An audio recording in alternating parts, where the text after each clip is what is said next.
This is Ouija boards and midnight marks, where a spirit board conversation sparked our spiritual evolution. I'm Shale. And I'm Cheyenne. And each week we explore a world where there is much more than meets the eye. So pour yourself a drink and join us as we cheers to a witchin' good time.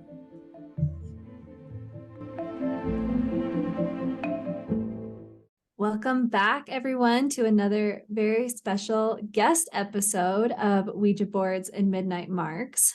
I'm really excited about the guests that we're going to introduce to you here shortly.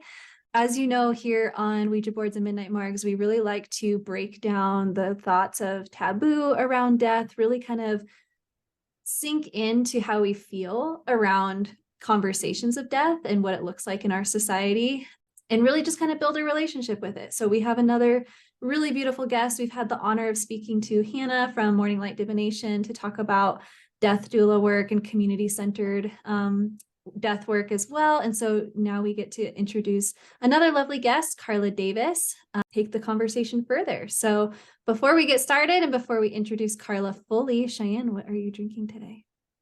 Well, I am not feeling fabulous today. Slightly less than perfect. So apologies for my voice today, but I'm drinking a cup of Trader Joe's well-rested tea because my plan after this is to sleep the rest of the day. And that sleepy time tea will get me in there. So I think this is it's like vervain and chamomile. I've had it on before and told you all the obnoxious ingredients, but it's a whole bunch of yummy herbs that are just going to help me sink in to rest, which I also thought was appropriate for our conversation today. What are you drinking? Yes, I am also drinking something kind of cozy. So for those who don't know, I don't know if I've announced this yet, but I'm back in herb school because I can never get enough. And my lovely herbal teacher, Marisha Murnowska, suggested this recipe to me, and it is divine. It's burdock root, which is the herb that I'm working with right now very closely. Cacao, a little bit of almond milk, and some honey. And it is like the most cozy, yummy chocolate, like hot chocolate recipe ever. And I'm going to definitely diving into this later in the season. But just a really cool way to get some good nourishment if you want to enjoy a little sweet treat. So Carla, welcome. Hello. Thank you for having me. Thank you for being here. What are you sipping on today? I'm sipping on some Pablo's coffee. I don't know, you guys maybe are not local, but in Denver, Pablo's coffee, it's the best. So, and I love caffeine, and so I'm still drinking coffee. Okay, fun fact actually about Pablo's coffee. So we're from Idaho originally, and when I was a barista in college, the guy that owned the coffee shop that I worked at was obsessed with Pablo's coffee. So we always served it in Idaho. And so it was really funny when I moved down to the Denver area-ish to see that again and be like, oh yeah, I used to serve Danger Monkey on the regular. Yeah. You know? So yes, very much a fan of Pablo's coffee. They have good so stuff. good. Love them. Neat. Well, before we dig in, we're going to draw a tarot card. We are pulling from our Buffy deck today because it was the only deck that is in my room, and I am currently quarantined from the rest of my house. Was that like a Brandon quarantine? Yes, it was a spouse-imposed quarantine. He's like, be gone, illness. See, if I'm sick, golfing I can handle my life, but I'm married to a Midwestern white boy, so when he is sick, it's a little different. So it's as much of my benefit as it is his that he doesn't get sick. This bad boy flew out today. We have drawn the 8 of Scythes, which I'm not gonna lie to you, doesn't look great starting out. Is that like representative of swords for this deck? Yes. Scythes are, I never fully remember this. We're still getting to know each other because there's also stakes, but stakes are, I believe stakes are wands technically. Love that. Let me confirm. Yeah, stakes are technically wands. Scythes are swords. Okay, so yes, like our namesake, the scythes can both save and sever. Their dual-edged nature is helpful when slicing through difficult communication and dealing in matters of logic and intelligence. Okay, so our 8. Our 8 of Skies, our 8 of Swords. We're just going to read from the book because work smarter, not harder, friends. Well, this is great. This is a great start. If people refer to you, this is the hard part about drawing from the Buffy deck. If you Gonna don't be like have all intense. context for these jokes, you're just going to be like, I don't understand, which is fine. If people refer to you as the evil bitch monster of death, it might be a good time to rethink your worldview. An appearance from the 8 of Skies means you have been holding onto outmoded beliefs and overly restrictive rules and have put yourself in a prison made of your own thoughts. Consider purging the opinions and limitations holding you back and free yourself. Okay, that's really interesting because I actually drew the death card this morning in my weekly Thank you. for myself. Yeah, and the whole question that I asked is, what do I need to nourish in my spiritual journey right now? And so, yeah, I think that's kind of like very personal of letting go of limiting beliefs, barriers that I'm imposing on myself or allowing to come into my space. Now that we're doing this recording, I'm like, oh, it's interesting that I also drew death just because it's a topic of conversation today. But yeah, that feels like it's just kind of a continuation of the tarot reading this morning. I love when it comes up personally too. I love drawing this in conversation about death today, particularly because what I really want to dig into the nitty-gritty of is death anxiety for the living. And so I think like this card, like this is a death anxiety card, like majorly, because I think we, and Shale and I have been talking about this a lot lately too, but just I have in some of my relationships where, you know, conversations about death are happening and are very healthy and we're having these conversations in community. I also have people who like, this is a subject we cannot touch. Yeah. Because they're fully unprepared and not ready to talk about it. And so that's something that I wanted to dig into a little bit today, just to kind of talk about how we approach these conversations in our day-to-day life too. And yeah, and just kind of what this hard work is. So before I get too ahead of myself, again, we are joined by Carla of A Venerated Death today. I was just going to go ahead and read your bio on your website, if that's okay, Carla, to give people an overview of who you are and what you do, and then we'll super dive in. So Carla is a certified end-of-life coach, death doula and midwife, home funeral guide, ceremonialist, and Reiki practitioner. Carla received both her end-of-life coaching and death doula certifications through her coursework with the Conscious Dying Institute in Boulder, Colorado. She also studied under Olivia Barham from Sacred Crossings during her Conscious Dying and After the Last Breath courses, where she learned the sacred lost art of home funerals and after-death body care. Carla is also passionate about the death positive movement and is an advocate of normalizing topics of death and our mortality in everyday life and conversations. Carla started Death in the Morning, ceremonial death rites and discussions at Ritual Craft School in July of 2022, and is hopeful these discussions will give the community an outlet to address death anxiety, fears, and awareness about honoring our own death and mortality views as a community, and is hopeful through these discussions we can change the narrative around death and dying in our culture. Carla currently volunteers at Denver Hospice. So That's first and foremost, beautiful. like welcome and thank you. Yes. I would love to start this conversation by just asking the question, what is a venerated death? What does that mean to you? Yeah.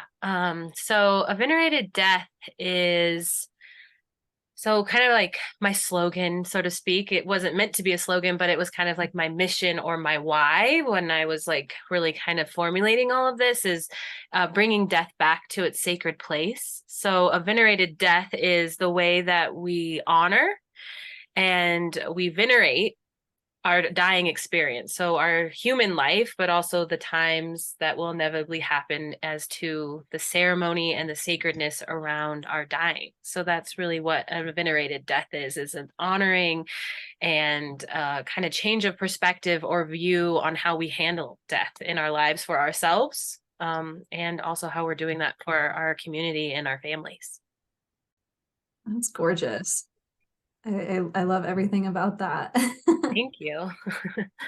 So how did you find yourself in this type of work? Where's kind of your personal background that got you here? Yeah, so that question is always so broad, and I feel like I've been asked it so many times now that maybe I'm getting a little bit more of a handle on it, just because, yes, it's very much of this thing that I created, right? Which is a venerated death end of life care, but it's really shown up in my life in various ways that were unrecognized at the time, through just loss in my family. And at a very young age, I felt like I've just always sort of been in close proximity with death through loved ones, and through loved ones, in the way that we celebrated that, or kind of held that in my life, and the ways that happened. And then it wasn't until, I would say, my father's death, that was in 2016, where I was present for his last days and his last breath, that I felt like there was something going on here, that there was this space that I was able to facilitate or to be a part of that wasn't scary. That was definitely hard, because I was losing somebody that was very significant to me, obviously had very heightened emotions and grief written kind of experience. But outside that, the things that my father was sharing with me during his transition felt like he was feeling like he could share his transition with me, like the stories he was telling me, the things that he was seeing, the people that he was talking to, and just his overall, the way he was, and his need for me to be close by was really interesting. And I felt really comfortable in that space. And I also felt very intrigued and very inspired. So then after his passing, I started to really kind of like investigate death and near death experiences, and started to read books, listen to podcasts, and just sort of like get information around like the dying experience, just because there was a lot of like mysterious things that happened during his dying experience, and that I've also witnessed with other people that have died, like talking to ancestors, noticing like orbs or energy things in the room that were just really unexplainable. And a lot of people were either kind of tossing it up to be like, oh, well, they're doing that because they're overly medicated. And other people were like me and being like, they're talking to ancestors. They're seeing that this is valid. So that was all really very interesting to me on that end, as far as like that vigil space by his deathbed. But then also too, admittedly, so the advocacy around the death narrative that I'm kind of trying to change, or trying to put my energy into changing and normalizing in our community, was also because I didn't feel like I handled my dad's death very well on a medical view, and also just the way that my own fears and my own inability to be in relationship with my own inevitable death and everyone around me kind of was something that I regretted. And I felt like I missed a moment with him. Like I felt like he got diagnosed with a terminal illness, and instead of being like, okay, like this, what do we need to do? What do we need to get in order? What questions do I need to ask you? In what ways do I need to be in relationship to you now that we know that you don't have very much longer? Instead, we kind of all treated it like it was an elephant in the room. Mhm. And then inevitably we're overwhelmed by his actual passing, and kind of treated it as if we didn't know what was going on, when we fully well knew what was going on. And after that, I felt like I don't want another family member to die like this in my family. Like I don't want to die like this. I want to talk about if I'm ill. I want people to know that they can talk to me if I'm ill. Like I want to know that I'm going to die. Yes. And I don't want to be afraid of it. Like I don't want to live with this impeding darkness on my shoulders where I'm like, oh, I don't want to think about that. That's toxic. That's negative. That's dark, or whatever these ways that maybe I was communicated to about death, or lack thereof. So I've made my own assumptions about what it was, because I wasn't communicated maybe in a way that was tangible or that I could understand. So I would say that what really brought me into this was that experience of losing someone very significant, seeing that mysterious stuff that happens after, during the dying experience, and being very like wanting to be more in those spaces. And then also the ways that we could be talking and treating death differently. It's so interesting how it is like death is everywhere, right? Like death is all around us. It's happening to all of us. None of us will escape it. Mhm. And yet, like, even now in the year 2023, it still exists in such a shroud of darkness. Like, this is a common story and a common thread. And I think a lot of people can relate to that experience of letting things like fear and taboo and societal expectations prevent you from having the hard conversations, and then being completely incapable of dealing with it when it comes.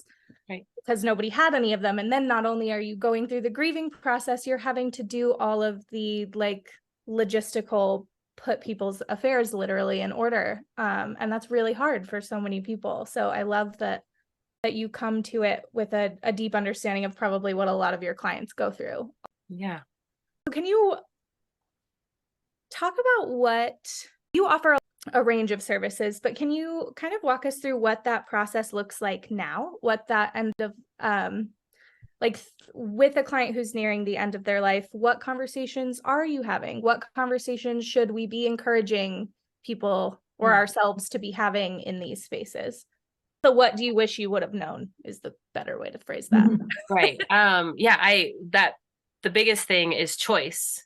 Like, I wish I would have known my options. I wish I would have known what's available. I wish I would have known how I could have facilitated a space where my father could have died, that was in deep reflection of how he lived and his values, and not just what we always do, because we're a Catholic family. So then they get taken to the morgue. We don't see them to the rosary, and they get embalmed and they do all this stuff, and which can be very beautiful. I'm not dimming on that ceremony if it feeds you.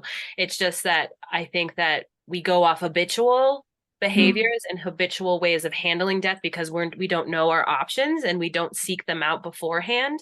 So there's not forethought into like, oh, there's this, there's that, and that's really in alignment with me. And, I don't want to die. I want to live my life. I want as much life as I can. But if I was to die tomorrow or in a year or whatever, I think I would want a home vigil, or maybe not a home vigil, but maybe I want my family to like wash and dress me and do this beautiful ceremony before they take me to the morgue and do the rosary and then the church and all of these different things. So I think that my biggest thing about working with clients is kind of being that advocate of choice. So how is it? Like, what are your choices? What are the things that resonate with you spiritually or even religiously?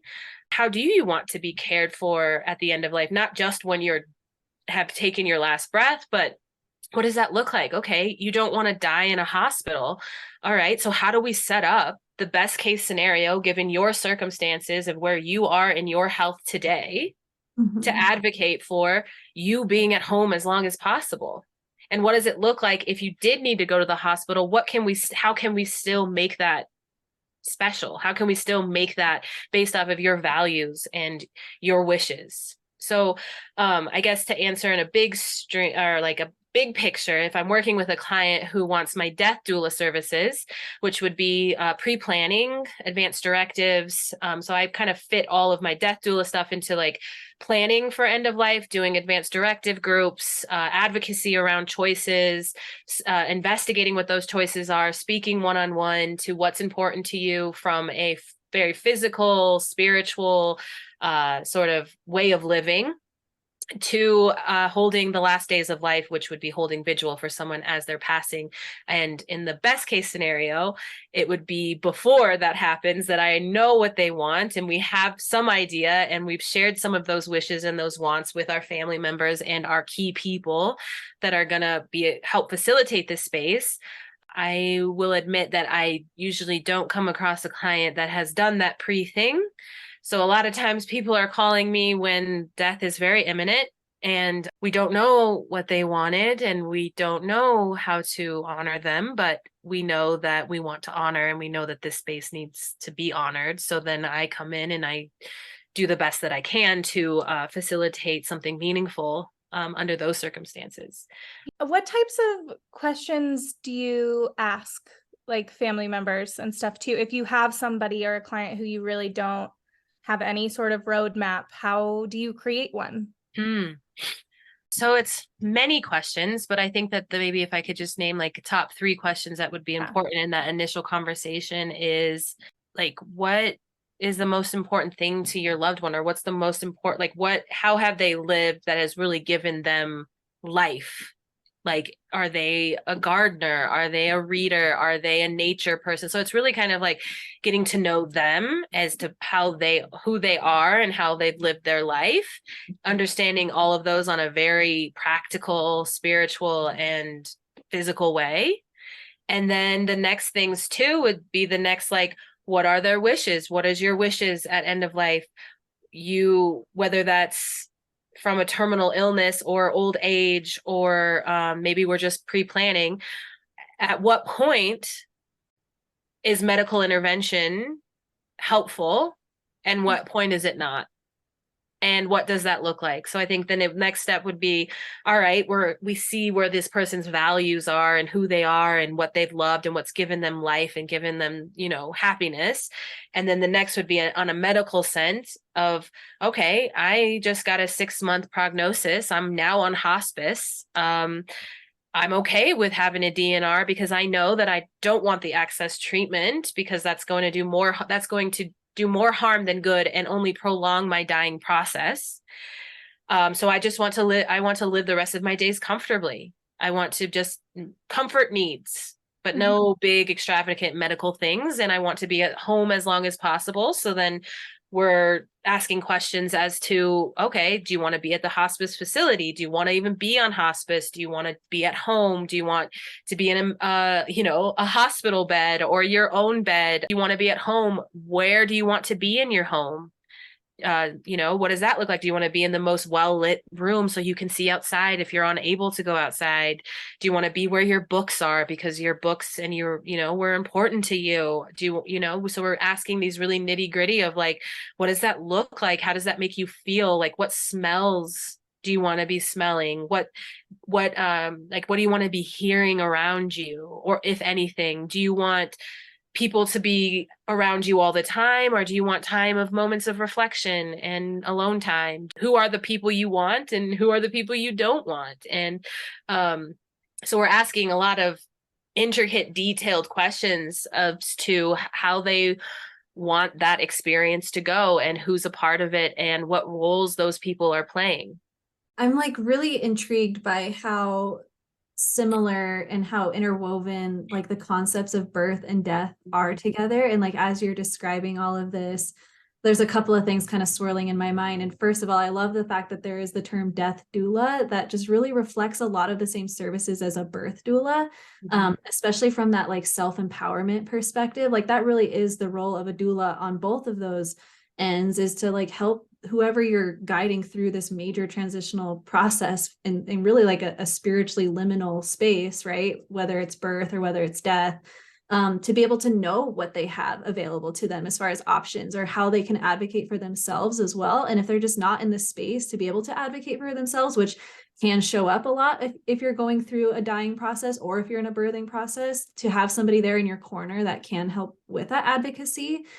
But I'm also just really intrigued by the fact, like, I was really interested in what you were talking about realizing kind of this was like a spiritual experience for you going through this with your father as well. And, I love that you spoke about ancestors too, because I feel like as somebody who's like wanting to dive into my ancestral lineage, and I talk about this a lot all the time on our show, but the fact that there's this concept in a lot of ancient cultures and really the newer concept nowadays, like it's a very modern belief that like death is the end, right? Where for thousands and thousands of years, many cultures believed in death as this beginning. And so I'm interested if that kind of a concept shows up in your work too, and how that can kind of interweave with that self-empowerment and helping somebody move through a transition like this as you're in that doula space. If that question makes sense at all, because I feel like there's a lot of pieces together there. Yeah, no, it totally does. And it 100% plays a role in just like my own spiritual beliefs and my own spiritual practice. Even with like a venerated death, I think I explained it on my website that it is the honoring of the thread of birth, life, and death that are not separate from one another. Yeah. So that it is this full encapsulated experience of conception into this life that we've been birthed into, and then this moment that we will all inevitably meet, which is the death, and that they're not separate from one another. And also, I guess it doesn't speak on what's after, but I mean, I have my own beliefs around that. That after the death is initiation into the next thing, is an initiation into your next energetic or spiritual moment or need of understanding whatever this spiritual human life was, and then what is this energetic initiation into the next, which is why I think you can see in so many cultures and religious practices in other places outside of the US that really hone into ancestor veneration and giving tribute to that, giving energy to that, grieving as a form of keeping your ancestors alive in their next life and into wherever they're meeting. Yeah, so it does play a big role. And I believe that we are met by our ancestors at the time of our death. And I think that there's some that are known ancestors that we're just so happy to be greeted by. But I also think that there's a lot of other people and others that we may not know. And I've actually had communication and talks with one of my hospice patients who was on his last day of life. If it's okay to share a story, where I was at meeting him and he was at the facility and he had a recent decline in his health, but he was still cognizant and he was still talking. And my job there was to give him Reiki. So I was just meeting him, giving him Reiki. And during that Reiki session, he was talking out loud to somebody. And I didn't know who was there, but I didn't disrupt it. I didn't ask questions. I was just, doing the Reiki session, doing what I was doing, but he was having a full on conversation about making a bow and arrow with someone and the equipment that he needed and how they were going to construct this bow and arrow. And then he would come out of it at certain times like, oh my God, I'm so sorry. I'm babbling. And I'm like, oh no, you're fine. So he was coming in and out of this kind of liminal space or experience. And then when we were done with the Reiki session, I just bold enough, but also because of the relationship I had gained with him over some time, I felt comfortable just to say, hey, do you feel like are you seeing people? Or are you talking to people? And he's like, yeah. And I was like, do you know them? And he was like, yeah, some and some I don't. And I said, does it feel like you're experiencing another world or experiencing another reality? And he was like, yeah, it feels better to be there than it does here. And he was just, and then that just so much clarified so much of my own beliefs. But the fact that, he was very ill. He was very ill. And I think that made sense to me, that it felt better to be in this other realm where he was eventually going to be, because being in this physical body was not serving him anymore. So yeah, so beautiful. My gosh. Thanks for sharing that story. Yeah. Yeah, I don't know where it might have been I was just scrolling through Instagram this morning, and I think it was maybe some stories that the Modern Mortician was posting about those experiences of end of life connections with ancestors and those conversations. She was interviewing nurses and stuff and other people who are in those spaces. And I think it happens a lot for how little we talk about that, especially too, of your spiritual team showing up to usher you. I think it's really common to think of death as a very lonely experience, but it seems like that might not be an accurate representation of the process itself either. I'm curious about how, especially if you're probably commonly dealing with people who are ill, who are terminally ill. It's not, we all want to go out in a very soft, gentle end of way, and that doesn't happen for a lot of people. But how do you support, and I guess, do you support, what does that look like from a full family perspective too, with the loved ones of the people you're helping? How does that client relationship, or do you have a client relationship where you're dealing with more than just kind of one person? Yeah, absolutely. It's kind of a whole team effort. If I'm looking at it just from my death doula services, my client is the dying. That is my client, but the family is so much a part of that. And yeah, I feel like I'm dealing with all, because most of the time too, I see a lot of like the caretakers. So whether that is, a significant other, a mother, a sister, and so there's always like a caretaker role. And I feel like I'm like in direct support also with that caretaker, because, they're taking on a lot, and it's really hard on a loved one to not only just be in that caretaker role, but also to express their own grief and their own genuine feelings about this loss, because they are in such a role. And I see a lot of the time when the person has passed that they either feel a sense of relief and then feel guilty over that relief feeling, or they just all of a sudden feel totally out of whack and just totally, because they were just so much in that role, right? So I feel like I work really close to the caretaker, but then also to the family in extended way, especially because you know how it is. We all have families, and we all have family dynamic. And the biggest time that I see dynamics and families come to play, even within my own, is at end of life. I mean, we're all attached to this person collectively, communally, but then very individually. Yeah. And so everyone is taking that loss in their own very specific personal way, and it can bring up a lot of emotions, and it tends to be a very heightened, I wouldn't say all the time, but people are angry. People don't agree with what the dying wanted. They don't agree with how this person is facilitating, or they don't want this person in the room. And it's not my job to facilitate family dynamics or conflict, but I will say it's a big part of being a death doula, is to know how to manage it in a way that's not giving your advice, that is not giving your own perception, not shaming anyone, not getting in it with them. Yeah. One of the lovely things that I learned from Olivia Barham, who is just amazing creature in herself, but she always says to hold the rim. So you're holding the rim of what's the dying experience and everything that's going on in there, but you're not getting in it.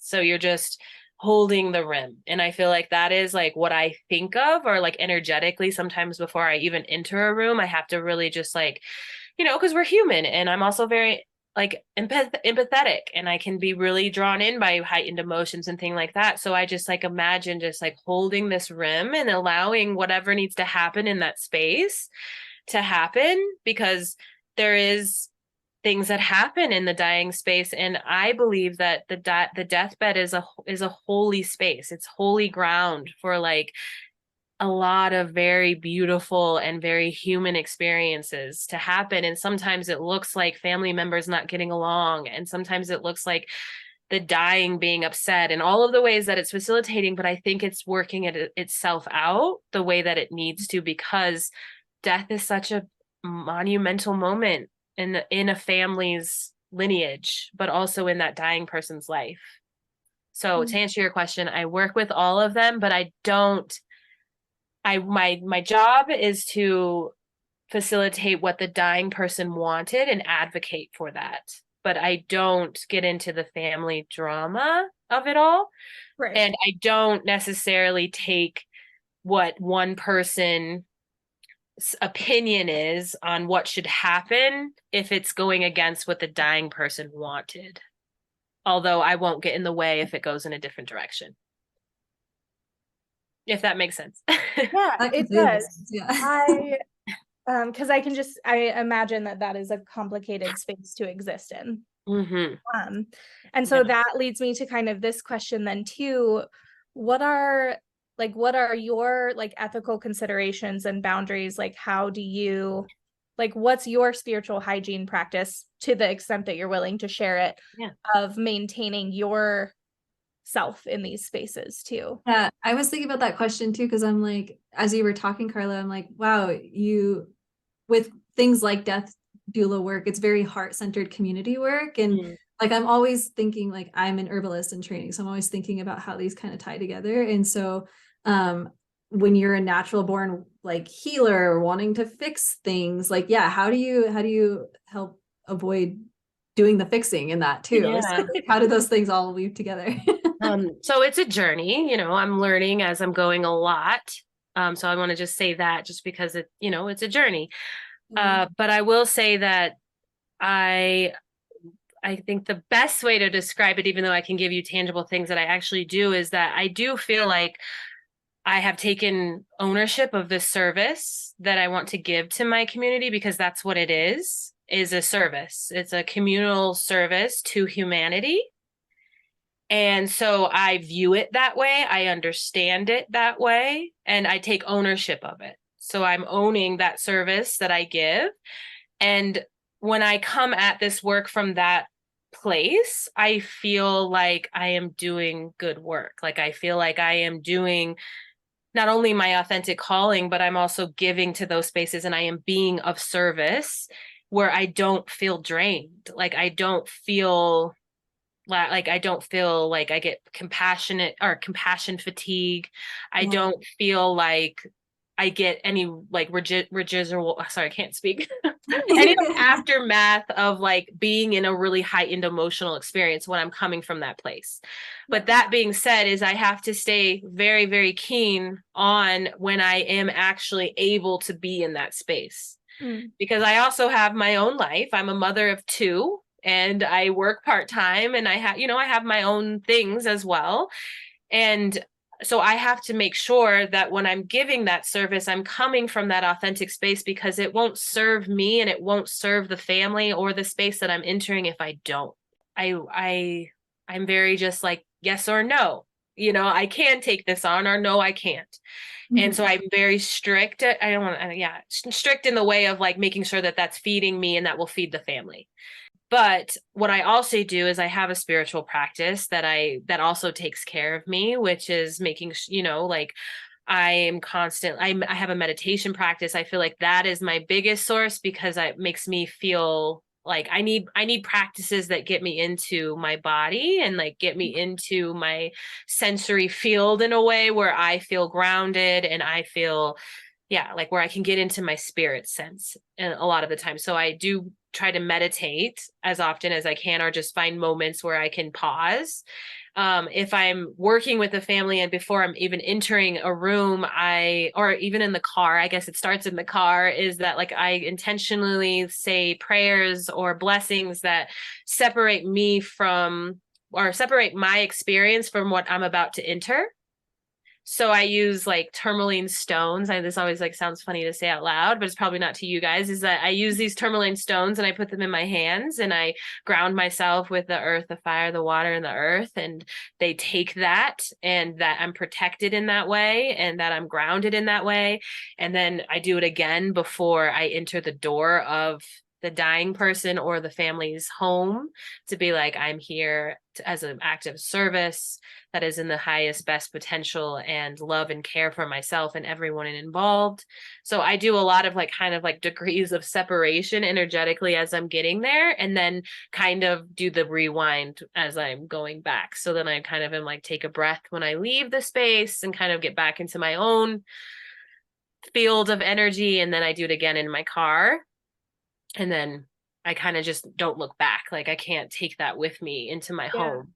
Yeah, there's like so many ties to like spiritual communication work. I feel like making sure you have that protective space and like calling back your energy to yourself. Yes. And absolutely nothing like that is ever going to feel silly to us. So I guess it's just me in my car. If someone was to walk, I'm like, whoa, this person is like talking to themselves. They stoned. Like, it's like having a moment. Yeah, we've all been there for sure. I will say too, to add it to that, is that I've recently had to do some work too around, because I am facilitating in the death spaces, and I'm empathic, and sometimes I can feel like I've recently had some lingering energies or like spirits, so to speak, that kind of can, like, they see the light is on and then is like, hey, and I've not experienced it to the depth that I've had recently. And I've also had to create a practice around being like, I like, it's just other people's or ancestors or guides that all of a sudden recognize that I may have had the light on, so to speak, and will continue to kind of try to get my attention. Oh, that's fascinating to hear about, because we've spoken to a lot of mediums, like Sterling Moon's been on the show times, and I know she's the best. And so she talks a lot about that, of like when you turn that light on, you know, as a medium, you hear a lot of spirits come through. But I'm so fascinated hearing about it in like a death doula capacity. And I wonder if there's like some energetic ties to the fact that death is a taboo topic in our society in a lot of ways. And so when you kind of open that space to honor death in and of itself, that that's when ancestors are like, oh gosh, she gets it, she's bringing that back, you know, like we want to be part of this. So, yeah, it's a really kind of heartwarming thing to think about at the same time. But yeah, definitely something you would want to protect your energy around too, and not carry everyone's like great grandfathers with you. I'm sure. Exactly. Yeah. So I'm like, it's way too noisy in here. We gotta go. Appreciate you, but please go away. I'm literally just trying to live. Exactly. Oh, funny.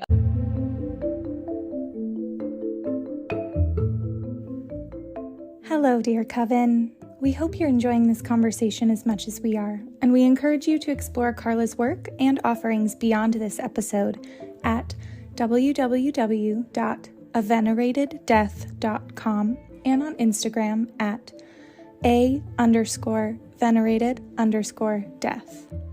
A Venerated Death provides a variety of services and goods to help you through life's most sacred transition. Whether you're looking to learn more about end-of-life planning, developing wishes for care and filling out advance directives, or assistance in making meaning to your loved one's life, support within the active dying process, before and after death rituals, or funeral guidance, Carla's approach blends traditional wisdom with a modern understanding of end-of-life care. Visit avenerateddeath.com to learn more about her commitment to honoring each life with the dignity and respect it deserves, ensuring that the final farewell is as meaningful as the life it celebrates. Okay, so let's shift. We've spent a lot of time in that death space. Let's shift and talk about your advanced directive era that you're currently in. What is an advanced directive? Why should people create one? Like, what does that look like? And then, let's just kind of talk about like what conversations we should be having right now, all the time around death to help change that cultural conversation and make things more comfortable for people. Right. So I have this fun little group, advanced directive group, that I like to call in my advanced care directive era, which is basically, so an advanced directive, so a care directive, which is a medical, so your DNR. So what are my wishes for care in my dying phases, whether that is based off of a 6 months prognosis or less, or an accident, something where it would be putting you in a situation where you would be given life sustaining measures. So whether that's intubation, blood transfusions, artificial nutrition, IV, even hydration IVs, major surgeries, things that is looking kind of grim for you as far as where you are physically, but they're doing life sustaining measures only.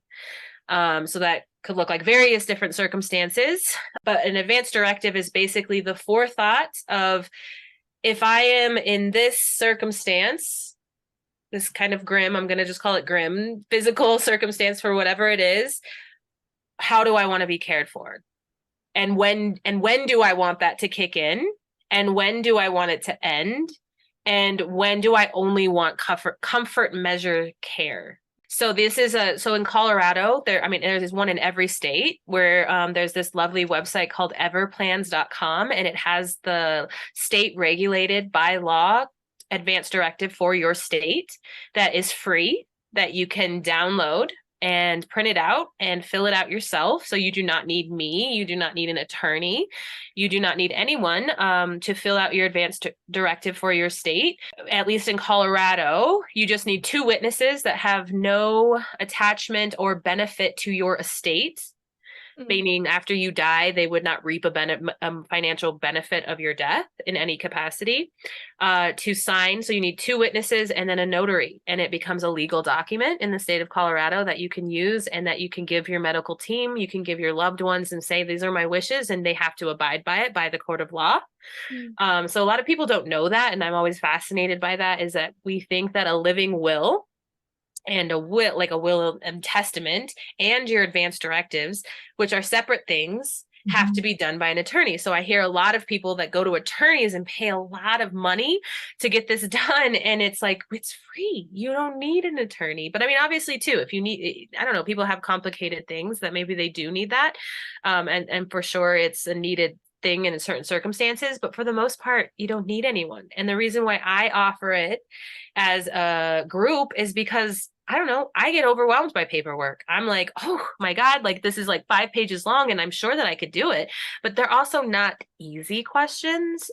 This is not an easy frame of mind to put yourself in, especially if you do have a lot of taboo perceptions around your own death, or you don't deal with your death, or you haven't kind of peeled back the layers of what your beliefs are around your mortality or what happens after death and where those anxieties. So most people are not going to be super keen to going online and filling out this thing and then doing it by themselves. So I thought it was a really great idea to do it in a fun way over snacks and some drinks and talk about it and have someone guide you step by step into it and be like, this is what that means at this time of your life. And I will say that it's important for everyone to have an advanced directive, no matter where you are in life, no matter where your health is, and then return to it every year, especially if you do get a diagnosis of, or something changes in your health, something changes in your relationship, say that you were married and now you're divorced, something, you know, different people shift in your life, because part of an advanced care directive is your healthcare proxy or advocate. I like to call them your anam cara, which is a soul friend. So it's that person in your life that just like gets you, and that when you are no longer able to speak for yourself, would know how to handle your, and not only how to handle, but how to advocate for your wishes that you spent time doing on paper. So I think that this is a big area of where death anxiety comes in, where we're not talking and we're not forethinking about our end of life at all, that I feel is so important to do at any point in time in your life, because you never know. Like, we all know we're going to die, regardless if we think about it, we talk about it or not. And we don't know how that's going to happen. And we don't know how that's going to play out. But it would be so much more helpful to even have a very skeleton plan than to leave your family members or yourself in a position where nobody has any idea. Because the medical side of things is life preserving. So they want to sustain your life, not to harm you, not to, you know, I feel like sometimes the medical piece of all of this death care stuff going on and social media or in the trend, they get a lot of bad rap. And I don't want to advocate that, because they do their job for the purpose that they do their job. But if you don't speak up against that or direct that in any way, they are just going to do their job. Yeah. And so this is just that barrier between, yes, I need you, until here, and thank you so much. Right? So the way I like to do it is like, say, like for people like us who are thriving, or potentially, I'm hoping you guys are all thriving. I'll take it. Yes, And you I was guys like, seem am like I you're thriving? able, you woke up, you know, you now have a caregiver by your side. You know, I'm seeing that you're thriving. There's this thing in hospice called a PSAS. And it's basically your physical on a percentage of like how much you're thriving on a scale of 100 to 0. So we're at 100 because we're eating by ourselves. We're cognizant. We're thinking and speaking on our own. We don't need full-time care. You're not completely exhausted by small amounts of activity. And then basically it goes from 100 down to 0, which would be dead.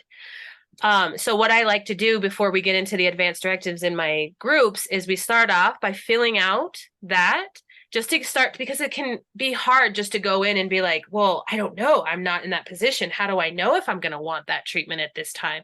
So it's really good. It's a really great tool to prime your mind and your body to think realistically about if you needed life sustaining measures, what that would look like in your life or in your time of life, where you are now at your age, where you are in your, you know, physical capabilities and yeah, just like what's going on in your life. Like, for example, I have 2 young children. I'm 38 years old, healthy as far as I know.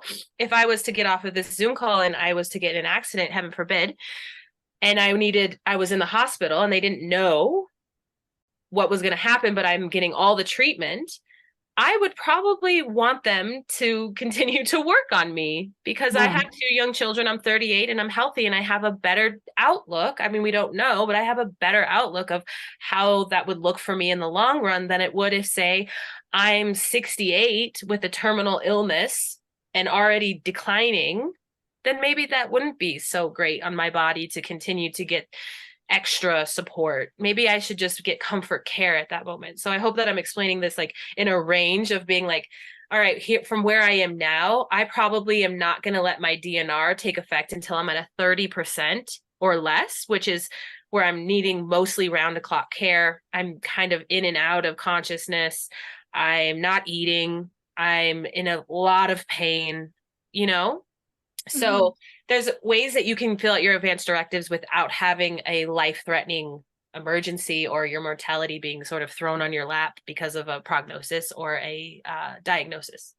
That's such a helpful framework because I think you're spot on when people think about the future always, right? Like, yeah, I want this when I'm 80, but yeah, if I were to have something happen today, it's a very different conversation. So right. I really appreciate that tool and that framework for sure. Yeah. And I think it goes to say with like some of the questions that you were asking about, like, what does that look like and why is it important? And also with our own changing the culture around how we're handling death in our society. Like, honestly, I think it starts there. I think it starts with the authentic understanding that, yeah, I'm going to die. I don't like that I'm going to die. And maybe I'm going to die with that dislike, but it doesn't change the fact that I'm going to die sometime. And changing the way that we're looking at that in the same regard that we would to anything else important that happens to us in our life, like having a baby. We planned for that. Buying a house, going to school, like all of these like big monumental decisions that we make in our life that we investigate, we find out our choices, we figure out what best case scenario fits to your personal values and your personal beliefs. Death is the same thing. Death is something that is going to happen to us all. So I don't see why we can't start forethinking to say, yeah, you know, love life, so grateful, but also I want to make sure that I can unburden my family at my time of death and let them just say their goodbyes. Let them honor me. Let them grieve me while I'm here. Let me be remembered in the space where, yeah, it sucked to have lost me and it sucked that I had to go, but at least I got to do it with choice, that it feels empowering. At least I got to do it with letting my family know how important they are to me. And these are the roles I need you to be because you're so important to me. And here are all the things. And here's everything you need to do. And let's have that experience, right? So I think that that's where the change in our culture and our society needs to start. And yes, I do think that it's important to think about, all these beautiful things around holding vigil and being by bedside and all these interesting things about death. Like, don't get me wrong, I think that those spaces have their purpose, but I think as far as like changing the narrative on death is getting more people to treat it like something that's gonna happen. Yeah. This conversation has me inspired because I know a lot of people might not know this, but a lot of companies, especially if you work for like government companies like I do, it's not a company, I work for the government. For services like advanced directives and writing a will and stuff like that as a benefit. Wow. So That's but it's not cool. one of those things that's like widely advertised, like life insurances and stuff like that. So sometimes you have to kind of dig a little, but like now I'm like, this is a free service that I can access, and now I have all this great information on how I can do it better. Yeah, totally. That's really cool. I actually didn't know that big companies like that are, right. What you said are doing that. I love that. I love that that's an option and that they're giving that to their employees. That's so wonderful. to tail end on just what I do with the advanced directives is also I create like a death file.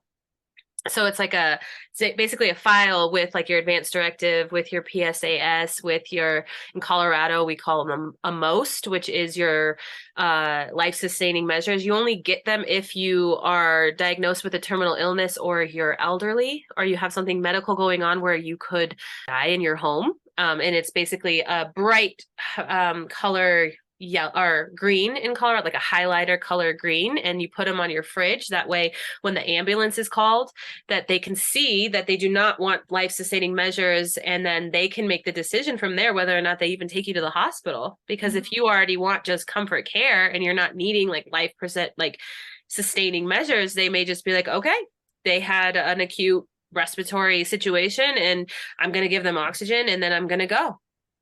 So like there's that. And then there's also a dementia provision, which I think that is really amazing. And it's new. It's only been around since 2018. But it's basically like, if I was to get diagnosed with dementia, this is how I want you to care for me. And it's interesting because a lot of VSED, voluntary stopping eating and drinking, is a part of that directive. And also actually assisted dying is not a part of it, but there's some interesting things in there that get you thinking of like, wow, I even have choices within, if I had a terminal illness and I had dementia on top of it, which will be separate things, or I just have dementia and then I get a terminal illness, I want to die just from this and I'm going to stop doing these treatments for this. Like, it's very interesting. So that's in the death file. Also, gratitude letters, like if you make a death playlist that you're already like thinking aforehead, like I'm starting to accumulate this, there's my death playlist in there. Your will, your financial stuff, passwords, so important. Passwords, computer, phone, social media. Like I've heard so many like horrible stories about loved ones dying and they couldn't access anything because they didn't know passwords, they didn't know things in that way. And then also I have my own, which is not a legal document, even though you can make anything a legal document with a notary or two witnesses, which there is an option, but I have my own a venerated death care directive. So that would be everything that happens after death. So memorializing you, body disposition, all of those things. So you can plan for that in there. And also has a little thing of writing your own obituary or eulogy, or these questions that help whoever is going to write those things for you know, like fundamentally things about you that help them write that up. So it's basically like and you can keep adding to it and you can keep revising it and you put it somewhere safe because it does have some sensitive information in there. And then you let your healthcare proxy or advocate or ANMCAR know where that's at, and they can access it at a time when they needed it. I just love the idea of like, this is my death file. Like there's just something that sounds really cool about that. Yeah. And you label it death file, Yeah. Okay, so this hour has gone by very quickly. So fast, yeah. I want to be mindful of your time, but I was just thinking about this question as you were talking a little bit earlier too, and I'm wondering how you speak with your own children about stuff like this for our listeners with small children who want to, have healthy conversations around death and dying when you're at an appropriate age to understand what that means. Like, how do you how do you talk to kiddos about it? I mean, honestly, honesty with children is so important. And in my own experience, but also in other things that I've heard with other little ones, is like, they are so good at these conversations. Like they are so curious about life, and they are so I guess like bogged down with perceptions that maybe we've been living with our entire lives for, decades maybe. And they're just so in their own essence, just so available to honest conversation. And I think that it's recognizing that because you may feel a certain way about something doesn't necessarily mean that has to bleed into the conversation about painting their perception on what death is, because you have a negative perception, if that makes sense. Mm-hmm. So like using the word death, died, like things like that, answering questions honestly, because usually if you say, hey, grandma died, and this is how she died, and talking to them like an intelligent human being and being like, they died. There's usually follow-up questions, and some are surprising and some are not, but some of them are very logistical. Like, where did they go? What are they doing with their body? Like, why are they in there? Why are they, and then just answering, oh, they have to keep the body cold because the body's no longer functioning. The body's no longer like us, like we're warm, our hearts are beating. When you die, your heart doesn't, your heart stops beating. I think that those are easier conversations. I think the harder ones is like, well, where did they go? Like, where do we go? Like, when we die, does that mean it's just blackness? Does it mean that like they're really gone? Or, I think that those questions become a little bit harder because even for us, even if we might have comfort in our own perceptions about what that is and our own beliefs, nobody knows. Nobody really knows where we go or what happens. We can attest to all of the people who have had near-death experiences, things like that. But I think that's where it starts getting a little tricky. And I think it's just best, again, just to stick with honesty.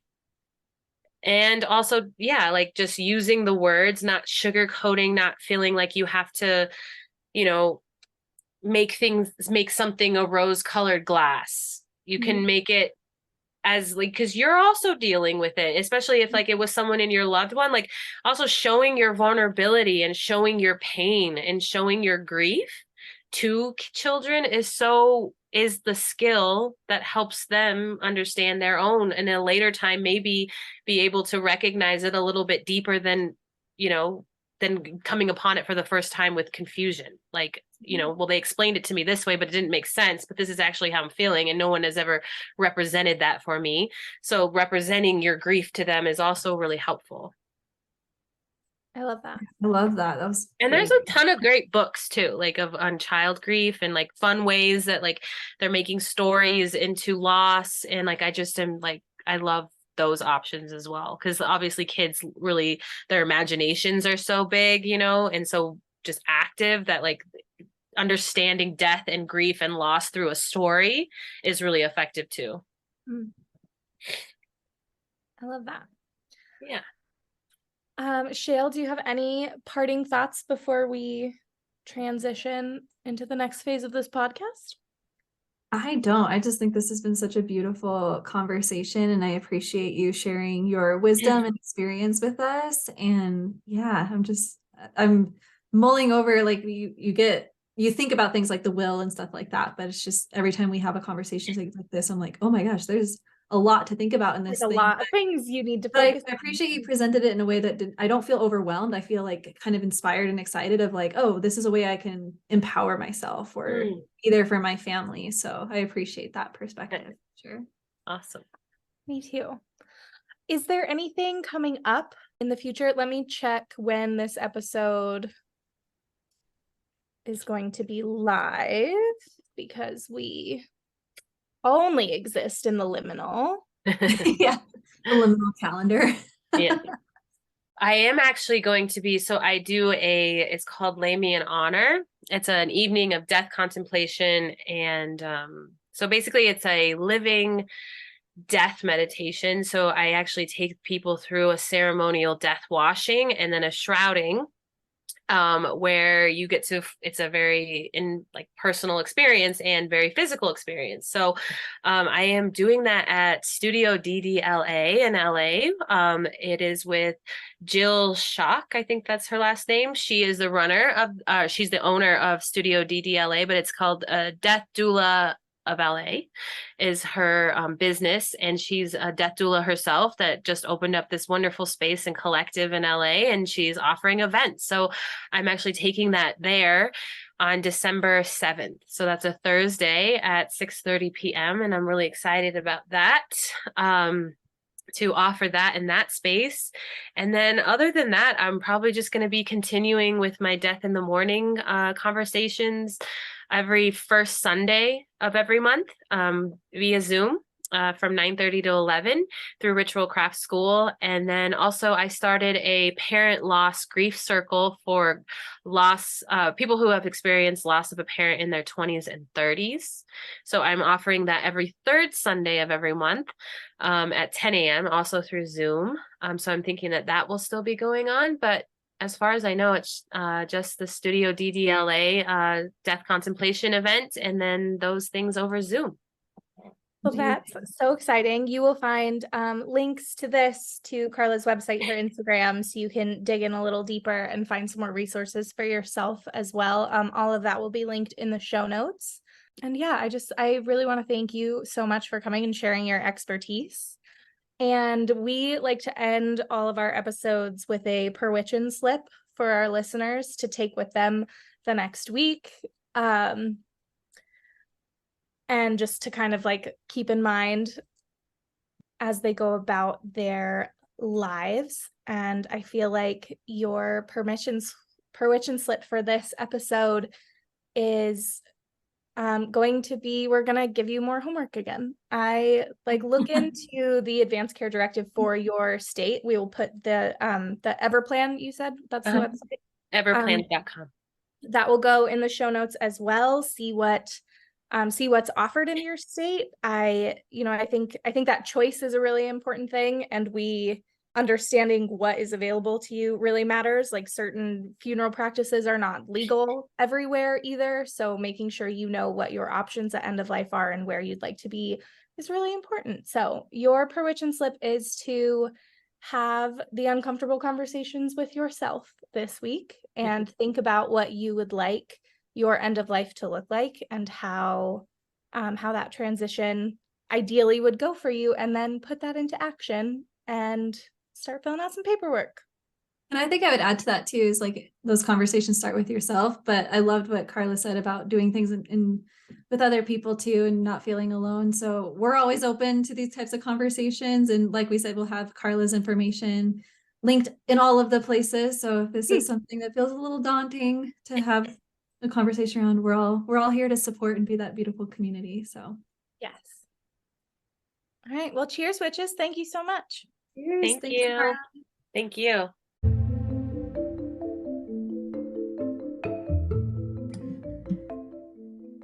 Thank you for joining us on this episode of Ouija Boards and Midnight Marks. If you're having a witching good time, we hope you'll help us to grow this little coven. You all know it's us against AI in this algorithm world, so please help us out. Please like, rate, and subscribe anywhere you're listening to us. Also, we want to connect with our spooky Marg-loving friends out there, so please like and follow us on Instagram and Twitter. Links for those profiles will be in the show notes. And hey, be sure to tell us what you're drinking tonight.